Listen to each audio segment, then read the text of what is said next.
Assalamu alaikum everyone. Today we are going to see some more basic commands of Linux. Okay, so let's get started. So open your terminal and practice with me. So hostname command, what does it do actually? If we keep hostname command, তাহলে এখানে হচ্ছে hostname command দিয়ে আমরা দেখতে পাচ্ছি যে chamber1. So this is exactly the name of my Linux computer or the system, or we can say this is the server name. So also এখানে আমরা দেখতে পাচ্ছি যে chamber1 নেমটা কিন্তু এখানে আছে, তো exactly এইটাই কিন্তু এখানে শো করবে. So if I run ho command, তো এখানে কিন্তু আমরা দেখতে পাচ্ছি যে কোন ইউজারটা অ্যাকচুয়ালি লগইন অবস্থায় আছে এবং কখন সে লগইন করেছে. ওকে, সো যদি আমরা দেখি যে ডেট কমান্ডটা কিভাবে কাজ করে, তাহলে এখানে কিন্তু আমরা হচ্ছে আজকের ডেটটা দেখতে পাবো.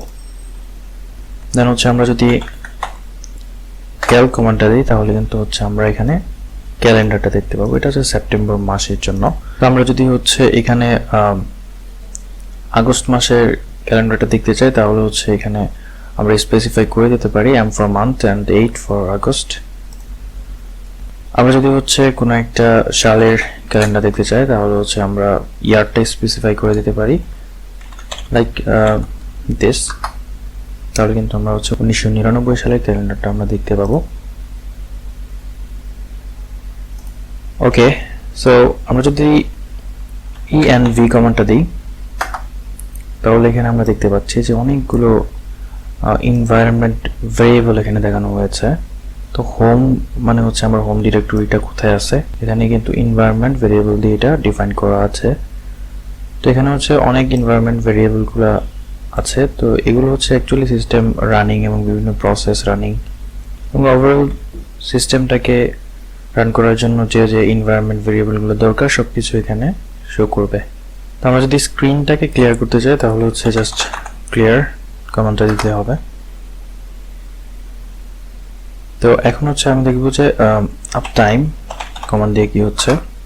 তার মানে হচ্ছে আমার সিস্টেমটা অ্যাকচুয়ালি কতক্ষণ রানিং আছে. তো এখানে দেখা যাচ্ছে 2 ঘন্টা 35 মিনিট হচ্ছে আমি আমার কম্পিউটারটা চালাচ্ছি. ওকে, so if I give uname command, then I can see here Linux মানে হচ্ছে আমার সিস্টেমের যে name, actually this is the kernel name. So if I specify more, তাহলে কিন্তু এখানে দেখা যাচ্ছে যে -a যদি আমরা দিই, তাহলে হচ্ছে এখানে আমরা আরো ডিটেইল জানতে পাচ্ছি আমার যে সিস্টেমটা আছে সেটা সম্পর্কে. তো আমি যদি হচ্ছে কোনো একটা কমান্ডের ডিটেইল জানতে চাই, আমরা জানি যে হচ্ছে ম্যান কমান্ড দিয়ে আমরা জানতে পারি. আমরা ইচ্ছা করলে কিন্তু প্রত্যেকটা কমান্ডের আরো ডিটেইল জেনে তারপরে আমরা প্র্যাকটিস করতে পারি এখান থেকে. তো আমরা হচ্ছে দেখি যে এখানে আমার কি কি ফাইল আছে এই কারেন্ট ডিরেক্টরিতে. প্রথমে আমরা দেখি কোথায় আছে, present working directory, ls command listing all file. So এখন হচ্ছে আমি যেটা করব সেটা হচ্ছে ফাইল কমান্ড ইউজ করব. তো এই ফাইল কমান্ড দিয়ে যেটা হবে সেটা হচ্ছে একটা ফাইলের ডিটেইলস আমি জানতে পারবো যে ফাইলটা অ্যাকচুয়ালি কি টাইপের ফাইল. তাহলে এখানে হচ্ছে ফাইল আমরা স্পেসিফাই করে দিলাম. এরপর হচ্ছে আমরা যে ফাইলটা দেখতে চাই সেটার হচ্ছে পাথ এবং সেটার নেম. তো এখানে আমরা পাথ দিই, কারণ হচ্ছে আমরা কারেন্ট ডিরেক্টরিতে আছি. তো এখানে দেখা যাচ্ছে যে এই ফাইলটার নেম এখানে শো করতেছে এবং এটা কি টাইপের, এটা হচ্ছে একটা পাইথন স্ক্রিপ্ট ফাইল এবং হচ্ছে এখানে আরো ডিটেইলস আমরা দেখতে পাচ্ছি. তো আমরা যদি এই ফাইলটা রিড করতে চাই, তাহলে হচ্ছে আমাদেরকে ক্যাট কমান্ড দিতে হবে. তাহলে কিন্তু আমরা হচ্ছে ফাইলটা রিড করতে পারবো এখানে. তো আমরা এখানে হচ্ছে টোটাল স্ক্রিনে অর টোটাল ফাইলটাকে হচ্ছে আমরা যদি শো করতে না চাই, তাহলে হচ্ছে আমরা মোর কমান্ড ইউজ করতে পারি. তাহলে যেটা হবে সেটা হচ্ছে আমাদের যে স্ক্রিনের যে ফার্স্ট পেজটা আছে, তো এখানে হচ্ছে ফাইলটাকে শো করবে আর এখানে হচ্ছে আমরা একটা পার্সেন্টেজ দেখতে পাবো. আমরা যদি এন্টার প্রেস করি, তাহলে হচ্ছে আমরা গ্র্যাজুয়ালি নেক্সট লাইনে যেতে পারবো. ওকে, তো আমরা হচ্ছে কোনো প্রসেস বা কোনো কমান্ড এক্সিকিউশন অবস্থায় যদি আমরা কুইট করতে চাই, তাহলে হচ্ছে আমরা কন্ট্রোল আর হচ্ছে সি প্রেস করব. তো অনেক সময় হচ্ছে ভার্চুয়াল বক্সে রাইট কন্ট্রোলটা হচ্ছে হোস্ট কি হিসাবে থাকে, তো সেই ক্ষেত্রে হচ্ছে আমরা লেফট কন্ট্রোল প্লাস হচ্ছে সি প্রেস করব। আমরা চাইলে হচ্ছে ফার্স্ট 10 লাইন দেখতে পারি একটা ফাইলের, তো সেজন্য হচ্ছে হেড 10 লাইন, এর জন্য 10 হাইফেন দিয়ে 10 দিয়েছি আমি, এরপর হচ্ছে ফাইল নেম। এবং আমরা হচ্ছে চাইলে হচ্ছে লাস্ট 10 লাইন দেখতে পারি। তো এখন হচ্ছে আমরা দেখব যে ক্যাট দিয়ে কিভাবে ইনপুট নেওয়া যায় এবং একটা ফাইল ক্রিয়েট করা যায়। আমি স্ক্রিনটা ক্লিয়ার করে নিলাম। তো আমি যেটা করবো সেটা হচ্ছে cat then angle bracket then file name file1, suppose file1 txt। এখন কিন্তু এটা হচ্ছে আমাকে একটা ইনপুট নেওয়ার সুযোগ দিয়েছে, এখানে হচ্ছে কার্সরটা চলে আসছে। তো আমি যদি এখানে টাইপ করি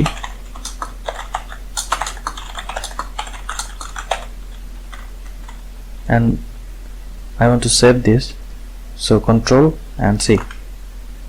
আবার বলতেছি যদি আমরা ভার্চুয়াল বক্সে থাকি তাহলে হচ্ছে রাইট কন্ট্রোলটা হোস্ট কি হিসেবে থাকবে, তো সেই ক্ষেত্রে হচ্ছে left control plus C press করতে হবে। তো আমরা যদি লিস্ট করি তাহলে কিন্তু আমরা দেখতে পাচ্ছি যে file1.txt এটা ক্রিয়েট হয়ে গেছে। তো এখন আমরা দেখব যে একটা ফাইল কিভাবে মুভ করতে হয়। তো সেজন্য হচ্ছে আমি মুভ কমান্ডটা লিখব এবং পাথ সহ হচ্ছে আমরা একটা ফাইল নেম দিতে পারি। তো এই ক্ষেত্রে হচ্ছে আমি আমার কারেন্ট ডিরেক্টরিতে যে ফাইলটা আছে সেটা ইউজ করব, সেজন্য আমার পাথ দিতে হবে না। তো file1.txt, সো এটাকে আমি মুভ করব হচ্ছে file2.txt। সো নিউ ফাইল একটা ক্রিয়েট হবে এবং এটা মুভ হয়ে যাবে। সো এবার যদি আমি লিস্ট করে দেখি তাহলে হচ্ছে আমার এখানে file1.txt টা কিন্তু আর নেই, এখন হচ্ছে file2.txt টা এখানে আছে। তার মানে হচ্ছে file1.txt যাবতীয় সবকিছু হচ্ছে file2.txt তে মুভ হয়ে গেছে এবং আগে ফাইলটা কিন্তু আর থাকবে না।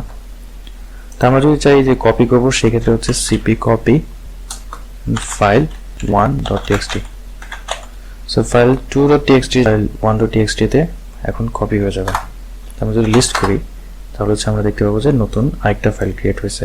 তো এখন হচ্ছে আমরা দেখব যে কিভাবে হচ্ছে আমরা হচ্ছে কোন একটা ডিরেক্টরির যে ইউসেজ আছে তো সেটা কিভাবে দেখা যায়। তো আমরা যদি du কমান্ডটা দিই এবং হচ্ছে আমরা একটা ডিরেক্টরি দিলাম এখানে, তাহলে হচ্ছে যেটা শো করবে যে এটার ভিতরে যে ফাইলগুলো আছে এবং ফোল্ডারগুলো আছে এবং সেগুলো কত বাইট করে জায়গা নিয়েছে, তো সেটা কিন্তু আমরা দেখতে পাবো। তো আমরা যদি হচ্ছে ডিস্ক ফ্রি কমান্ডটা দিই এবং হচ্ছে কারেন্ট ডিরেক্টরির যে স্পেসটা আছে সেটা দেখতে চাই, তাহলে কিন্তু আমরা দেখতে পাবো যে এখানে কত কিলোবাইট স্পেস অ্যাকচুয়ালি আছে এবং এটা হচ্ছে কতটুকু ইউজ হয়েছে এবং এটা হচ্ছে কতটুকু অ্যাভেলেবল আছে। আমরা হচ্ছে এখন দেখবো যে ফাইন্ড কমান্ডটা কিভাবে কাজ করে। এটা হচ্ছে অ্যাকচুয়ালি ফাইল সার্চিং এর জন্য ইউজড হয়। তো আমরা হচ্ছে এরপর একটা ডিরেক্টরি স্পেসিফাই করে দিব। তার হচ্ছে এই ডিরেক্টরিতে আমি সার্চটা করতে চাই এবং হচ্ছে আমরা ফাইলের নেমটা স্পেসিফাই করে দিব tcnn.py and hit enter। তাহলে কিন্তু আমরা দেখতে পাচ্ছি যে এই ডিরেক্টরিতে হচ্ছে একটা ফাইল আছে। আমরা যদি হচ্ছে হোম ডিরেক্টরির পরে গিয়ে হচ্ছে আমরা স্পেসিফাই করে দিই তাহলে কিন্তু এটা আমাকে সার্চ করে দেখাবে, অথবা হচ্ছে আমরা লোকেট কমান্ডটা ইউজ করতে পারি। তো সেজন্য হচ্ছে আমাদেরকে লোকেট অ্যাপ্লিকেশনটা ইনস্টল করে নিতে হবে যদি না থাকে সিস্টেমে। তো সেজন্য আমরা কমান্ড দিতে পারি sudo apt install locate। ওকে, সো এটা হচ্ছে আমার সিস্টেম অলরেডি ইনস্টল করা। ওকে, তাহলে জাস্ট আমি ইউজ করব locate and file name। Okay, so আমি যদি হচ্ছে অন্য কোনো ডিরেক্টরিতে গিয়ে এটা সার্চ করি, সো ডিরেক্টরিতে গেলাম এবং locate tcnn.py, তাহলে কিন্তু আমরা সার্চটা করতে পারছি। ওকে, আমরা চাইলে হচ্ছে ফাইন্ড কমান্ড দিয়ে আমার এই ডিরেক্টরিতে কোনো একটা সাইজ আমরা ফিক্স করে দিতে পারি যে এই সাইজের হচ্ছে বেশি বা কম হলে আমরা হচ্ছে সেটা সার্চ করতে পারবো। তো এখানে হচ্ছে আমি 300 MB সিলেক্ট করে দিয়েছি সাইজটা। তো এটা হচ্ছে 300 MB থেকে বড় যে ফাইলগুলো আছে সেগুলো সার্চ করবে। ওকে, তো আমরা চাইলে প্রত্যেকটা কমান্ডের অ্যাকচুয়ালি ম্যানুয়ালি গিয়ে হচ্ছে আমরা আরও ডিটেলস জানতে পারি এবং হচ্ছে সেটা আমরা প্র্যাকটিস করতে পারি। আমরা যদি ম্যান ফাইন্ডে যাই তাহলে ফাইন্ডের ম্যানুয়াল পেজ থেকে আমরা আরও কিন্তু কমান্ড সম্পর্কে জানতে পারি। ওকে, থ্যাঙ্কস ফর ওয়াচিং।